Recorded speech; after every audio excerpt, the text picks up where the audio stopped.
Hi, I'm just getting ready to go over some of the orders from my vintage collection that I have today.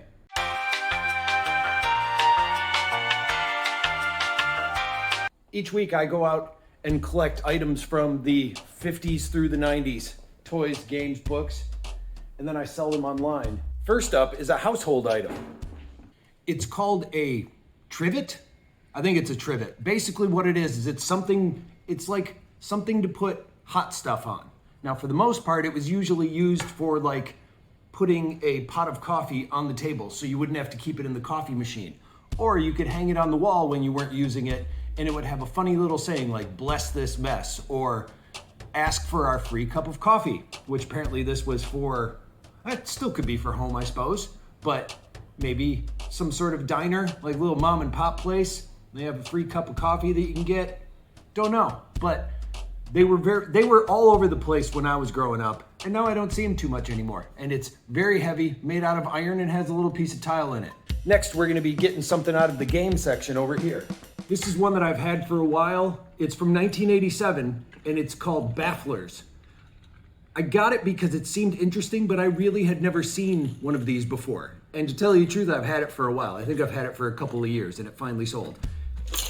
It's a bunch of tiny little handheld games, and it's got trays, and all of them are just different types of puzzles. Puzzles in the sense that you have to move these marbles around in like a certain way, do a certain thing with them.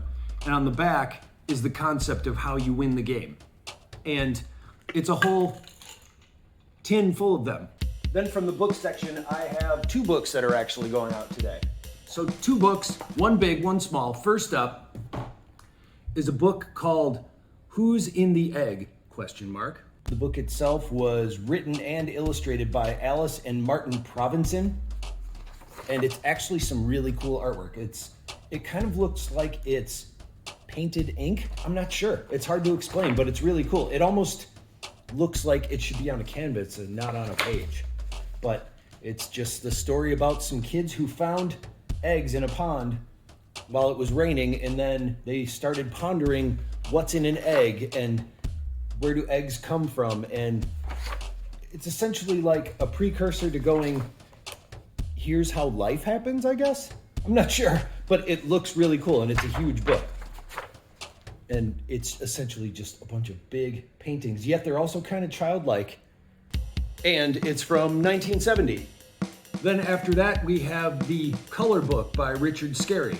This is a board book, meaning that all of the interior pages are made out of cardboard, so they're for younger kids, and these are to teach colors using the characters from Richard Scarry's Busy Town, I want to say Busy Big Town, but I think it's just Busy Town. Definitely a lot more like when he did the TV show.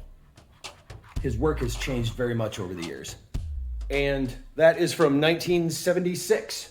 Then I have something from my stack of puzzles that I have here. It is a frame tray puzzle of The Last Supper. The whole thing is in a frame tray. You can take it out, put it back together, piece together The Last Supper itself in this drawing. There's no date on it. There is a thing at the bottom that just basically says, made in the USA, Last Supper. That's essentially all the information I have on it. Otherwise, it's just an old puzzle of a painting, which normally these sort of things are an actual like puzzle in a box, not puzzle in a frame tray. So I find that very strange. I think it's because it's meant to be hung on the wall, but you can do that with puzzles too. So I don't know. There's no answer to this, but Last Supper in a frame tray puzzle. I've been running into a lot of vintage cookbooks lately, so I decided that I'd start buying some and trying to sell those. Plus the artwork in them is really cool. If I don't sell them, I can use them for like cutouts and collages and stuff. But the funny thing is, I'm finding out that people actually want these. So when I start going, oh, there is some really cool artwork in this that I could use, then it sells. Find old recipes compiled and tried, made famous and handed down by early Dutch settlers in Pennsylvania. So, a lot of introduction. There's like 41 pages in it. And then it's kind of like a farmer's almanac sort of layout of like some wood carved illustrations that go along with these, and tells you how to dry beef. It's very, very farm centric, and it's in great condition.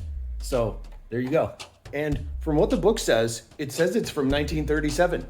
I'm not sure if it's a reproduction. They didn't give an update on the copyright if it was, but either way, it's definitely older. And with the same concept as the cookbook, I've been collecting a lot of old magazines. And this one is of an old Hit Parader magazine, which I want to say still, I swear there was actually a Hit Parader when I was growing up too, but it was like more of a metal and rock magazine. Well, I guess this one is a rock magazine from when rock first started, I suppose. Of course, the ads, which that was the reason that I wanted it, was to cut out some of the old ads. It's just an old magazine from the 1950s that has a bunch of music and, oh, somebody drew on the magazine. I hope that's not going to be a problem when the person gets this in the mail. Little devil face on it. And then on the back, of course, you got your Lawrence Welk. So that's Hit Parader from 1956. And then one of the last things that I have is a cup. It is a Sylvester from Looney Tunes cup, shaped like his head. And the cup itself is from 1992.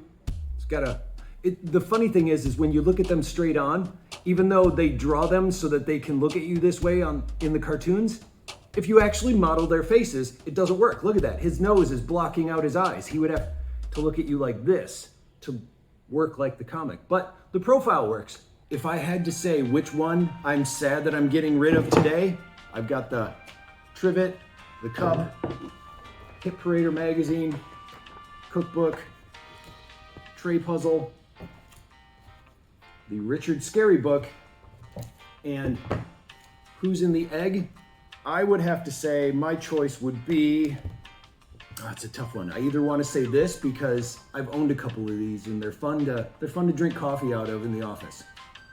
But this book right here, the artwork is really cool. No, you know what? I'm going to do an upset. I'm going to say this thing because now that this is going, I was like, I kind of want to set my pot of coffee on this and have it around because it kind of reminds me of my mother's kitchen.